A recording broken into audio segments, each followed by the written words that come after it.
Super Fighting Robot, Mega Man. Come on, someone out there remembers the Mega Man cartoon and theme song, right? Hopefully it's not just me. But we aren't here to talk about the Blue Bomber today. Instead, we have a review of 2D action platformer Berserk Boy. Is Berserk Boy just another mega clone, or is it mega awesome? Let's find out in our full review. But hey, don't give in to the dark energy of the gaming echo chamber. Head on over to patreon.com/idreamofindiegames and you'll gain Discord access to the greatest indie gaming community out there, along with early ad-free and sponsor-free shows, shoutouts at the end of every single video we produce, and even free games depending on the tier you select. Your new indie gaming community is waiting for you. So the inspiration behind Berserk Boy is clear, or is it? While at a glance one could easily look at this title and quickly write it off as another Mega Man clone, that would be a pretty big mistake. Berserk Boy is indeed an action platformer at its core, but it also has a bit of a Metroidvania thing going on. I'm not going to say it's a full-on Metroidvania, but it has its moments. It also feels like the Mega Man X game for modern times that we never got. If the hard-hitting animated intro coupled with blazing leads orchestrated by T. Lopez of Sonic Mania and Shredder's Revenge fame aren't enough to get you excited about playing this one,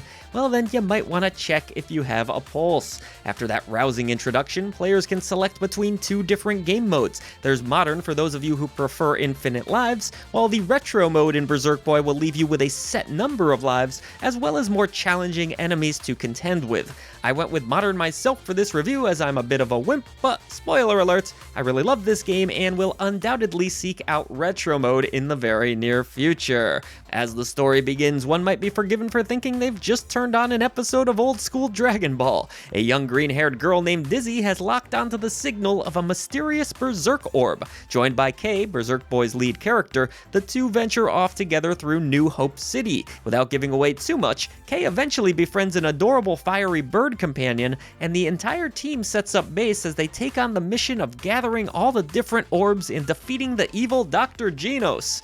These orbs also have the lovely side effect of making Kay more powerful and transforming him into, you guessed it, Berserk Boy. While the story is nothing new and relatively predictable, it's very well written and full of enough likable characters to hold your interest. I thought it was great. Much of the gameplay involves bashing foes and platforming through perilous situations. However, how you go about that can depend upon which suit you wear. Kay will be rewarded with an orb for each boss defeated, 5 in total. Each orb represents an element: ice, air, earth, fire, and lightning. But let's not get ahead of ourselves here. The game is broken up into different districts and a series of 3 levels within those districts. Each level is surprisingly large and not as linear as one might expect. Various paths exist, some of which can lead to hidden secret medals amongst other surprises. I wouldn't go as far as to call Berserk Boy a Metroidvania like I alluded to at the beginning of this review, but it certainly has some of those qualities in its freedom of exploration. The scope of each level is so vast compared to traditional 2D action platformers that the developers have even included teleport pads which are strewn across the different locations. Teleporting will save players many headaches, especially if they plan to revisit levels and go for a 100% completion. Berserk Boy himself feels really snappy and responsive to play as. He glides freely down railguards, hops and wall jumps with wonderful precision, and features a variety of different attacks and abilities. That said, if you were hoping for a traditional Mega Buster, you might be a little disappointed here. Combat and travel is more momentum-based in Berserk Boy. You'll bash into foes with ease, bounce off of their hapless bodies, and electrocute them in stylish fashion. That's just one of your orbs. Equip the Fire Orb and you'll turn into the equivalent of the Tasmanian Devil. Mashing away at the action button will have you blazing through levels and crashing into enemies as a fiery tornado. Or maybe opt for the Air Orb, where you can literally soar like a bird while a blade swings around you for protection. Wanting to really dish out the damage? Save up for a Berserk mode attack and make your enemies cry. Berserk Boy is chock full of creativity. That creativity is not just limited to combat, as it is also integrated into the level design itself. As one example, gates blocking your progress may require you to burst through with your Thunder Orb. In another instance, you may have to swap to the Ice Orb, easily accessed at the press of a button, and that will help you to bring down an ice barrier.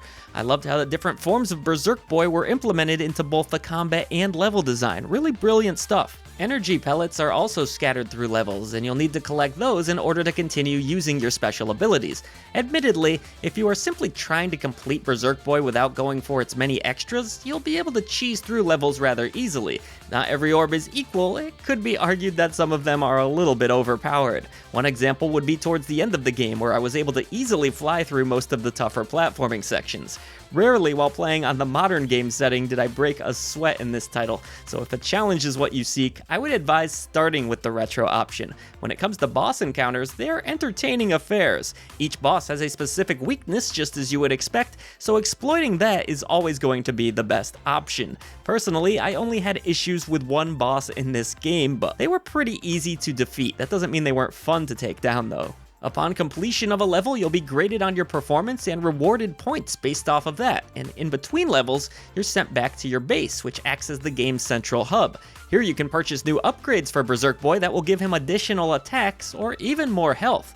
Sometimes the base will also come under attack, so you'll need to defend it from invading enemies. All told, Berserk Boy does an excellent job of offering a little bit of something for everyone, not just retro gamers either. That said, if you grew up on 16-bit 2D action platformers just like I did, you'll really appreciate these stunning pixelated visuals. Berserk Boy animates beautifully, it's bright and colorful and full of retro charm. Enemy and character designs are great, levels each have a lovely theme, and it's a joy to watch this title in motion. The visuals are only outdone by T. Lopez and his jaw-dropping action-packed soundtrack.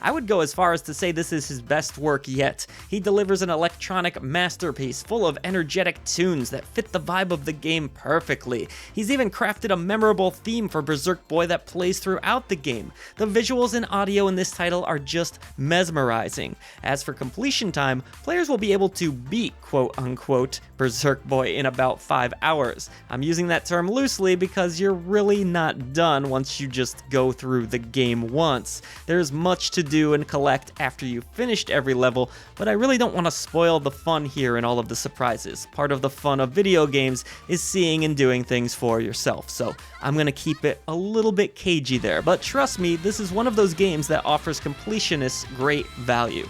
As far as performance is concerned, Berserk Boy ran beautifully on my rig, not a single hitch or glitch, I believe through my entire playthrough, nothing that comes to mind anyways, and I even tested the Steam Deck version for a while where it ran at a locked 60 FPS, looks outstanding on the nice big Steam Deck screen, and I'm still blown away at how good the built-in speakers on Steam Deck are, I just gotta say, but this is an awesome handheld title for sure, really enjoyed it on that platform quite a bit. The only real downside that I found performance-wise was that the game only goes up to 1080p resolution, so if you were hoping to play at 1440p or 4K, it looks like the game was not made with those resolutions in mind. I don't know if they'll update that later. Definitely a bummer because I've reviewed 2 games this year on this channel that have had that issue, and I really haven't encountered it in maybe months, if not a full-on year. You just don't see that happen too often here at I Dream of Indie Games. A bit of a bummer, but not a huge deal given the look of the game. With all of that said, Berserk Boy is a phenomenal 2D action platformer and even offers something for fans of Metroidvania games. The numerous secrets will keep completionists coming back for more, while retro gamers and platforming fans will find plenty to love here.